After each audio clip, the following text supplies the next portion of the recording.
All right, guys. So this is part 3 of the 6.0 build.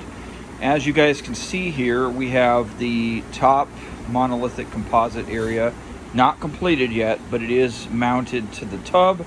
And this is the wings that extend over the bed rails, and the internal shape will define some of the internal features that come up later. I will be putting in the insulation here shortly and sheathing it off on the top, but I did want to touch base on a couple things. So I call these battens, I don't know what you want to call them, but all these internal structural ribs are all in place. And I created some confusion on the last video when I was talking about how I'm going to attach this monolithic piece to the tub. So let me clarify. Down here, so this is all the structural components, and yes, I am going to do some finish sanding.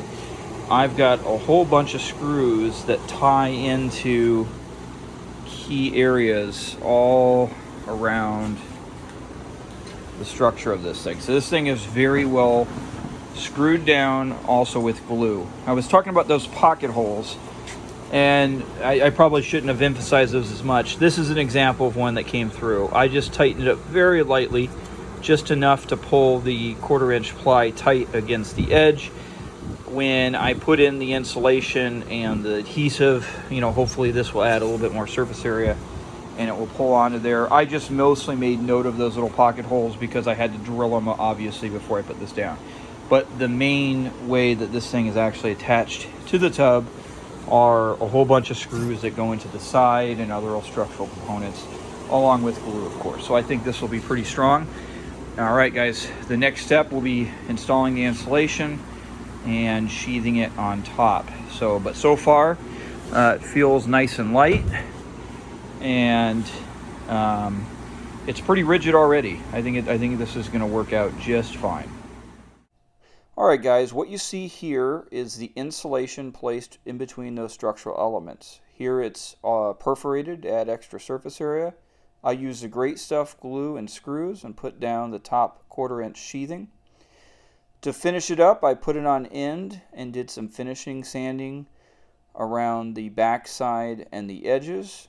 And then finally, before I painted it, I used regular automotive body to Bondo to fill in the seams. All right, so this is going to be the end of part 3 for the 6.0 camper build. And as you guys can see here, we have the monolithic top on it. I will talk about it in a little greater detail here. But I got these side rails on, and I'll give us in a moment. I'll talk about those. The bottom, it's a little dirty down there, but all of the bottom section has been painted, and that's with that roll-on bed liner material. So let me talk about something here. Let's come around the front of this. Okay, guys, so this will be the side of the camper. Now, as many of you astutely recognized, there is that curve in there. Now, I know this is rough lumber. Trust me, it'll all be finished up in the end. So what we have here is the width in the front is about 2 inches narrower than the widest part, which is here. And then the back end of the camper actually curves in slightly and is at a total of 4 inches narrower in the rear.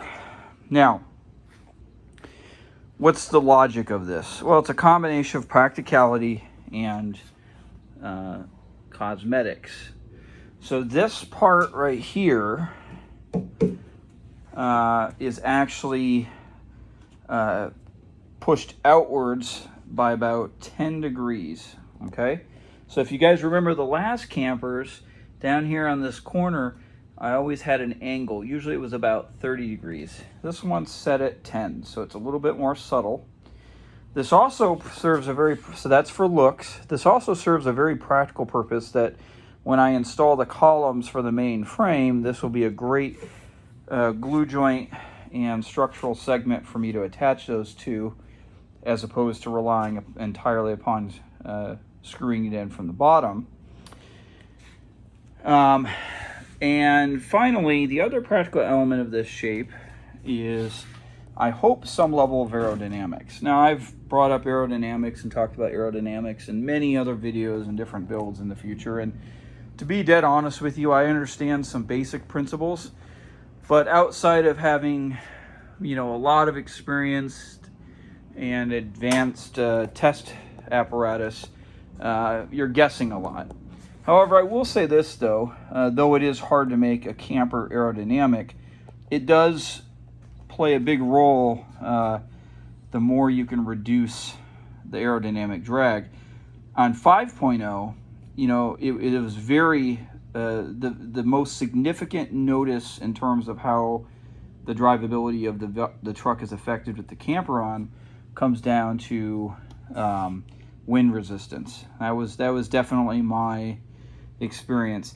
Now, certainly, I imagine if you get extremely heavy, weight's a big factor too. But what I've noticed is you don't notice a couple 100 pounds as much as you do that wind resistance. So the thought process here is this: there's two kinds of aerodynamic drag. There's friction drag, which is what we all probably traditionally think of, and that's the actual friction caused by the air pushing across surfaces. So in a camper, that would be, primarily the front surfaces. But there's also something called negative drag, which is equally as important, and that's essentially the suction created when an object moves through the air and it's not aerodynamically positioned in such a way to where the remaining air actually fills in the void or the vacuum. So let's put it this way. Imagine this camper, and when it's all finished, the rear will be, roughly a big square or a big rectangle. And as that moves through the air, that creates a big vacuum in the rear, and that vacuum actually can have a pretty substantial aerodynamic drag. So there's something called a boat tail. You can see some examples of it done on like big rigs where they'll have those little extendable pieces that kind of form an angled surface to the rear of the big rigs. You can see it in a bullet. A lot of rifle rounds are what they call boat-tailed, but all it means is essentially the rear is actually narrower than the front. And the theoretical idea behind that is, and I imagine this will obviously be a wall surface which mirrors this angle, but as the air flows up here and it changes direction, what you want it to do is to keep flowing on the surface and then actually wrap around and fill in some of the vacuum void here, and creating that boat tail can have a role in it. Now, I'm gonna be honest with you guys, I'm by no means no expert. My explanation is probably not great. If somebody knows more, please comment. But the idea is, again, pushing the limits. One final point here. This monolithic top, we obviously tried something new and used the 1/4 inch sandwiched over the 1.5 inch. And I'll tell you right now, I think it's going to work out just fine. This whole thing turned out just as rigid as my strongest campers I've made in the past. Mathematically, it should be about 35 pounds lighter, which doesn't sound like a lot, but when you're trying to cut every pound, it definitely plays a role. So I hope you guys are enjoying this. The free flow of my videos are primarily meant to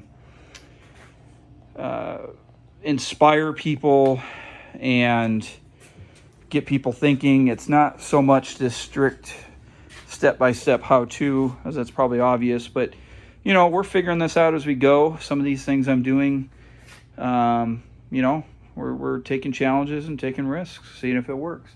So hope you guys are doing well. Subscribe, like, all that kind of stuff.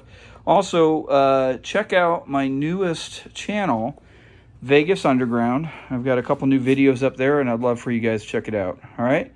Thanks a bunch. Bye.